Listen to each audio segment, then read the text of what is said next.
Abusia sisi ade abefo ntintan fidie kese ne so no wo fa baby a Kennedy all the way baby abefa bia Kennedy baby abedru bia Kennedy mama akwaba emfa embra na Bema TV NB for short. Abusia ya ka kire se de bia wada woro ma woni ebo mpunimpo a subscribe to YouTube channel no like na afi sign share mami ni na no eye edin kuro na Bema TV betimi ayen NB for short. Abusia mbonro social media abefo ntintan fidie kese no so a yewra Kennedy a compre ko Agyapong ye na nim say November 4th na NPP osono kokroko amayoko no omo eto omo aba edi eyi flag bearer for omo amayoko no na ye na nim say akoye nipa nan ebi na mienu bi na omo yi omonim a tira say aban no anaso oman no enim omo yie pa oman na je omo tum yie pa ye Dr. Mahmoud Baumia ene yewra Kennedy a kompreko Agyapong nanso no me no ekase wote esi emmonten so a obetia ne Kennedy baby a Kennedy na yewra Kennedy a kompreko Agyapong abon konten akopim ewo northern region na ohwe ji amoje ne fa so a efe yie na ohwe yewra Kennedy a kompreko Agyapong na ho fama pa ehye na ho se yes indeed papa no wonim de oye ahye ne fugu ne chane ade a akopim ewo northern region wo kire se omo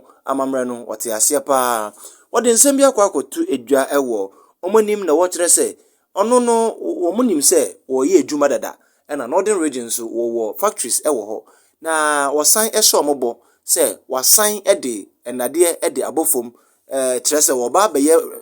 factories bebre ewo ho ne ade wo ba be bie factories ni mu wo ba be si bebre na wase ne ya se Russia and Ukraine ntokwa aba esanse omo na ye ka millet ni wheat ni ade a omo produce na dodo pa ntinka eho na nko betimi enye bi na nko aba bedua ewo ha nanso no ntokwa no enye aba no nkyere se wontimi endua bi obehunu kwan a obefa so a obedua wheat ene millet ewo northern region ede ama omo na obie factories akase ede aka de omo wo no eho na the northern regions omo bodge na so ba pampani for omo no fo no omo at the genus. The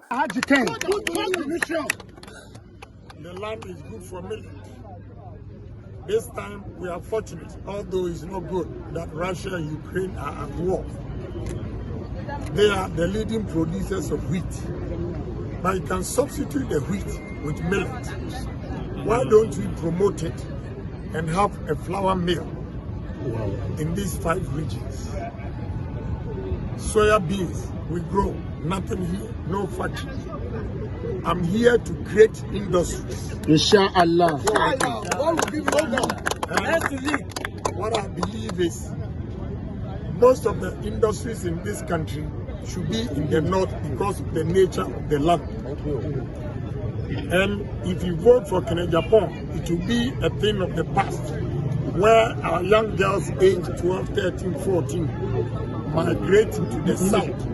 Marseille and Accra, to do Kayayo. Kayayo will be over. Thank you. That's why we have all these lands, arable lands, and our boys migrate to the south only to be house boys.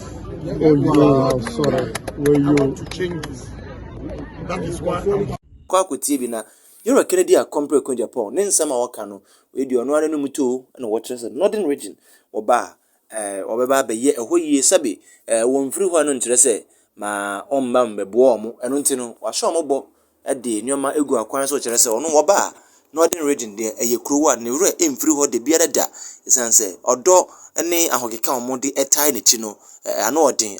wo kire se the love is deep akoye se TV station bidin the love is deep enu nti no wo sre northern regions se wa hwe omobo na obedi so isanse no wo nipa bi a akoye se wo hene ontintesu entufom emfa ne tachirama emfa na waka se obehwe omobo na obeye omodwuma nso ede ama omo na factories nso no obi bibi ema omanfo one of nso enye edwuma ya no obeye ede ama omo pepepepe nti omo nhwe nanim ewa abra November 4th omo to aba no ede ama no ma na di nkunim no ono nso ebeye enwoma akese ede abo omo abusua comment section ho eya wo dia aha na Bema TV aha eya na Bema TV eno ntene pa cho won so no subscribe to YouTube channel no like na afi sign share mami na bibia kama emfa mami no mi no medin ede odoma nkomo be na Kofi abekọ samba to me na fa me konkon sahene na Kofi makro